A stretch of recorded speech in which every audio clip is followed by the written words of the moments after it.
Assalamualaikum warahmatullahi wabarakatuh. Perkenalkan, nama saya Andika Septa Wijaya, NPM 2510000044. Kali ini saya akan menjelaskan tentang presentasi dari awal pertemuan sampai akhir, yaitu pertemuan 15. Pada kesempatan kali ini, saya akan menyampaikan rangkuman materi dari mata kuliah pendidikan kewarganegaraan yang diampu oleh Pak Subelo.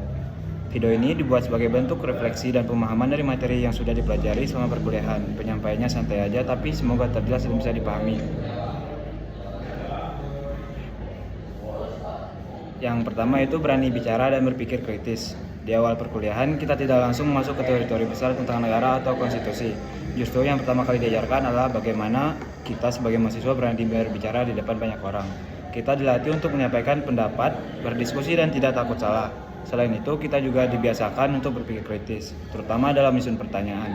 Dari sini kita belajar bahwa mahasiswa bukan hanya pendengar pasif, tetapi harus aktif, analitis, dan mampu melihat suatu persoalan dari berbagai sudut pandang. Untuk materi yang kedua yaitu pengantar pendidikan kewarganegaraan. Pendidikan kewarganegaraan merupakan mata kuliah yang bertujuan membentuk karakter mahasiswa sebagai warga negara yang baik. Tidak hanya paham secara teori, tetapi juga memiliki kesadaran berbangsa dan bernegara. Melalui mata kuliah ini, kita diajak memahami nilai-nilai Pancasila, Undang-Undang Dasar 1945, serta peran kita sebagai bagian dari negara. Jadi PKN bukan sekedar mata kuliah wajib, tapi bekal untuk kehidupan bermasyarakat. Untuk materi yang ketiga yaitu warga negara cerdas di era digital. Di era digital seperti sekarang, konsep warga negara juga mengalami perkembangan. Kita bukan hanya warga negara secara administratif, tetapi juga warga digital. Warga negara cerdas di era digital adalah mereka yang mampu menggunakan teknologi secara bijak, tidak mudah terprovokasi oleh hoaks, dan memahami bahwa apa yang kita lakukan di media sosial punya dampak nyata.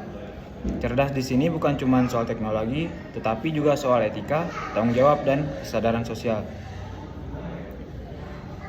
Untuk seterusnya ada hak dan kewajiban warga negara. Sebagai warga negara, kita memiliki hak yang dijamin oleh konstitusi, seperti hak mendapatkan pendidikan, hak berpendapat, dan hak perlindungan hukum. Namun di sisi lain, kita juga memiliki kewajiban, misalnya menaati hukum, menjaga ketertiban, dan menghormati hak orang lain. Hak dan kewajiban ini tidak bisa dipisahkan. Jika hanya menuntut hak tanpa menjalankan kewajiban, maka kehidupan bernegara tidak akan berjalan dengan seimbang. Untuk materi yang selanjutnya ada negara dan konstitusi. Negara dapat dipahami sebagai organisasi kekuasaan yang mengatur kehidupan masyarakat dalam suatu wilayah. Agar kekuasaan tidak disalahgunakan, maka diperlukan konstitusi. Konstitusi berfungsi sebagai aturan dasar dalam penyelenggaraan negara. Di Indonesia, konstitusi tertinggi adalah Undang-Undang Dasar Negara Republik Indonesia tahun 1945. Undang-Undang 1945 menjadi pedoman dalam menjalankan pemerintahan dan kehidupan berbangsa. Materi yang berikutnya ada yaitu pendidikan demokrasi. Pendidikan demokrasi yaitu mengajarkan kita tentang kebebasan yang bertanggung jawab. Setiap orang berhak menyampaikan pendapat, namun tetap harus menghargai pendapat orang lain. Demokrasi bukan tentang siapa yang paling keras suaranya, tapi tentang bagaimana proses musyawarah dan dialog dijalankan secara dewasa. Demokrasi Pancasila. Pada materi demokrasi Pancasila ini yaitu merupakan sistem demokrasi yang berlandaskan nilai-nilai Pancasila. Ciri utamanya adalah musyawarah, mufakat, yaitu mengutamakan kepentingan bersama dan menjunjung tinggi keadilan sosial. Demokrasi Pancasila menolak sikap individualistis dan pemaksaan kehendak. Ada juga materi yaitu reformasi dan penegakan HAM.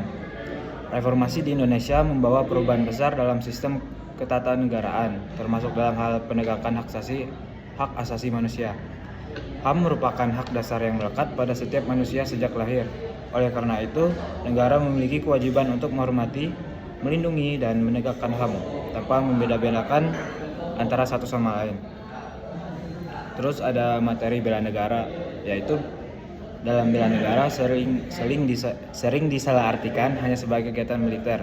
Padahal bela negara memiliki makna yang jauh lebih luas. Sebagai mahasiswa, bela negara dapat diwujudkan melalui belajar dengan sungguh-sungguh, bersikap kritis namun bertanggung jawab, serta memberikan kontribusi positif bagi masyarakat. Dan ada juga yaitu materi etika dan moralitas dalam kehidupan berbangsa dan bernegara. Etika dan moralitas menjadi dasar dalam bersikap, baik di kehidupan nyata maupun digital. Mahasiswa diharapkan mampu menunjukkan sikap jujur, adil, dan bertanggung jawab. Etika yang baik akan menciptakan kehidupan berbangsa yang harmonis dan mencegah terjadinya konflik sosial. Seterusnya ada materi wawasan Nusantara. Wawasan Nusantara adalah cara pandang bangsa Indonesia terhadap diri dan lingkungannya sebagai satu kesatuan wilayah dan bangsa. Konsep ini penting karena Indonesia merupakan negara kepulauan dengan keberagaman suku, budaya, dan agama. Terus ada materi hakikat dan kedudukan wawasan Nusantara. Hakikat wawasan Nusantara adalah pandangan menyeluruh dan utuh terhadap bangsa dan wilayah Indonesia. Sedangkan kedudukannya menjadi pedoman dalam penyelenggaraan kehidupan bernegara di berbagai bidang. Dari selanjutnya ada latar belakang wawasan Nusantara. Latar belakang munculnya wawasan Nusantara adalah kondisi geografi Indonesia sebagai negara kepulauan serta keberagaman yang dimiliki tanpa adanya cara pandang yang menyatukan. Persatuan dan kesatuan bangsa akan sulit terwujud. Terus ada unsur dan tujuan wawasan Nusantara. Unsur wawasan Nusantara meliputi wilayah, bangsa, negara, nilai Pancasila, dan persatuan. Tujuan ke dalamnya adalah memperkuat persatuan dan kesatuan bangsa, sedangkan tujuan keluarnya adalah menjaga kepentingan nasional dalam pergaulan internasional. Terus ada materi ketahanan nasional. Ketahanan nasional merupakan kondisi yang dimana dinamis bangsa yang menunjukkan keuletan dan ketangguhan dalam menghadapi berbagai ancaman. Tantangan, dan hambatan, baik dari dalam maupun dari luar negeri. Nah, dari seluruh materi yang diajarkan oleh Pak Subelo dalam mata kuliah pendidikan kewarganegaraan, kita dapat memahami bahwa tujuan akhirnya adalah membentuk mahasiswa yang kritis, beretika, dan sadar akan perannya sebagai warga negara. Sekian presentasi dari saya. Wassalamualaikum warahmatullahi wabarakatuh.